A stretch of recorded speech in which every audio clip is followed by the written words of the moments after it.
Thank you, Mr. Speaker, and thank you for the opportunity to speak to Bill C-26, the Enhanced Canada Pension Plan the government has introduced. While it may be seen as laudable that the government wants to improve the government pension that future generations may possibly collect, it is odd that they have chosen to increase payments of Canadians today so that potentially one-third of a person's pre-retirement income 40 years from now will be provided for by the government. Mr. Speaker, it makes one question the reason that the government feels compelled to increase pension benefits for future generations. By their own actions today, through deficit financing, they will imperil the ability to save for their future because of the increases in taxes that this government's reckless deficit spending must entail. If you have to pay someone else's bills first, it is hard to save for yourself. With dismay, I watch the government as the government spends billions of taxpayers' dollars today with little regard for where this money comes from, how this money will be repaid, and what sort of damage this current reckless spending will cause these very same future retirees that the enhanced CPP is promising to help.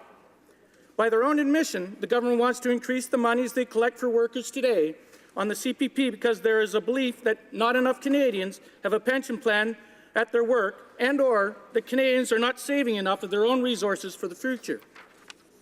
Mr. Speaker, let's explore these beliefs. Whether it is a defined benefits plan or a defined contribution plan, both of which are paid for by the employer and employee, nearly 50% of Canadian workers do not have an employer-provided pension plan at work. This may seem like a high number, and perhaps it is, if we believe it is the obligation of the employer to provide a pension on top of a reasonable wage, vacation time, sick time, balanced work life, and the list goes on of what an employer ought to be responsible for. However, if nearly 50% of Canadian businesses are small businesses that employ between 1 and 4 people, it may seem a bit onerous on a small businessman to offer an additional pension plan to their 1 or 4 employees. 100% of these workers do contribute to the CPP. So, in fact, every worker in Canada does have a pension plan. It is just that some may have a way better plan than others. The argument that not enough Canadian workers have a pension plan at work is really an argument based on envy, that some have a better plan than others, and that ought to be rectified by forcing small businesses to pay more for the future of their employees, some of whom may remain for 1 year and some who may remain for a lifetime. Mr. Speaker, I am pretty confident that most Canadians are in agreement that some form of public pension plan is a benefit to society as a whole. I think a potential disagreement comes from just how much that pension should be and by whom it should be run.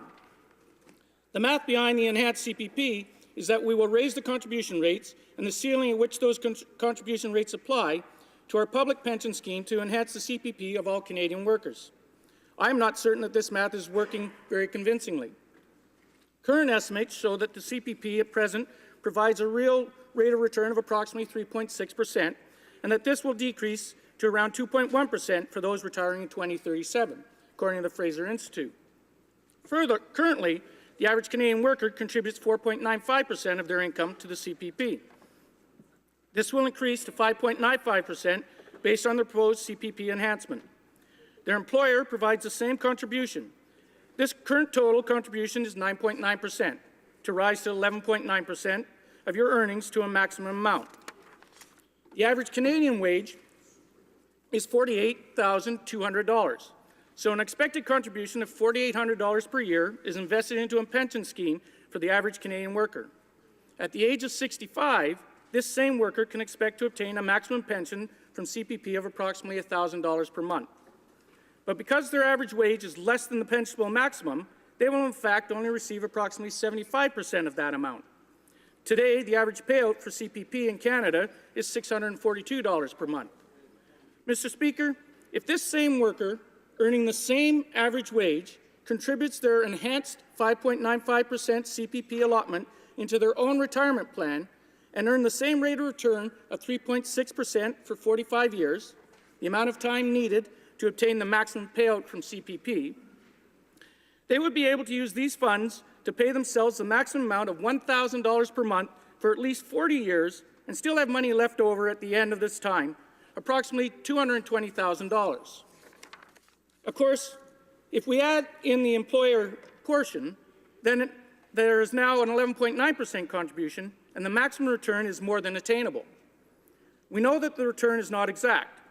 The worker earning the average wage of $48,000 per year, who should be able to generate $1,000 per month, return from their own 5.95% contribution over 45 years, now needs to factor in how the overall employee-employer contribution of nearly 12% will go to covering such things as administrative fees to manage the money, provide the maximum $3,500 tax credit for the contribution rebate, and the extra funds that go to those who earn less than the average industrial wage. Mr. Speaker, the argument that not enough Canadian workers have a pension plan at work is in fact not correct and speculative at best. If the CPP is in fact a pension plan, then it really comes down to how that pension plan is being administered. The second item I would like to address is the belief that some Canadians are not saving enough on their own, and so by taking extra funds from their paycheck for an enhanced CPP contribution each month, the government is going to be doing them a favor. If I have limited resources and the government takes more of my resources in order to obligate me to settle for something second-rate, then of course I am not going to be able to save as much of my limited resources since they have already been taken by the government. The C.D. Howe Institute examined 4 pillars or sources of income for retirement in exploring why the government was wanting to enhance the CPP. The first source is government transfers, such as OAS and GIS. The second, the CPP. Thirdly, employment pensions. And the fourth pillar being other assets, such as real estate, financial assets, private business, life insurance, inheritances, and essentially any asset not managed by the government. If the government is truly convinced that they are going to improve the lot of the middle class, then this fourth pillar needs to be paid more attention to in a positive manner. Mr. Speaker, unfortunately the government has seen fit to instead meddle in this income source through reducing the tax-free savings account limit, trying to cool the housing market, failing to reduce small business taxes, imposing a carbon tax, and with the enhancement of CPP.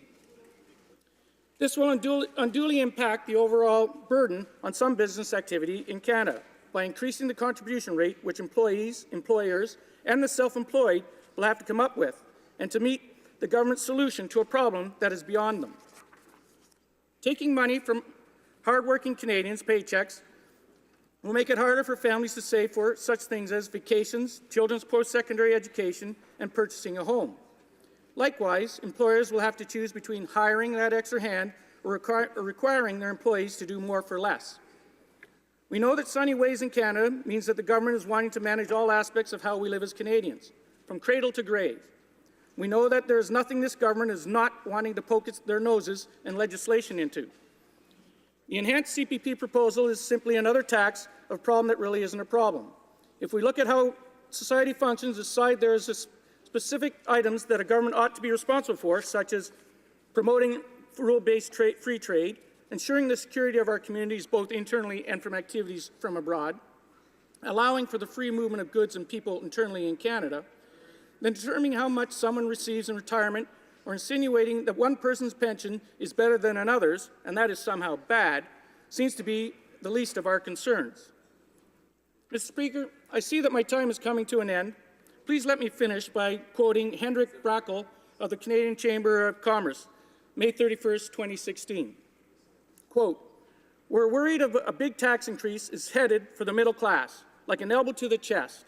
This comes at the worst possible time. An economy reeling from weak commodity prices and slower consumer spending will be lucky to eke out growth of 1.5% next year. It's difficult to stimulate the economy while pulling money from the pockets of Canadians." End quote. Mr. Speaker, this government talks a big story and loves to use catchphrases, helping the middle class and those who are struggling to join it. Well, between the carbon tax and the CPP tax, that elbow to the middle class has bounced off the chest and is now a hit to the head. Thank you, Mr. Speaker. Questions and comments. Question commentaire. The Honourable Parliamentary Secretary to the Government House Leader.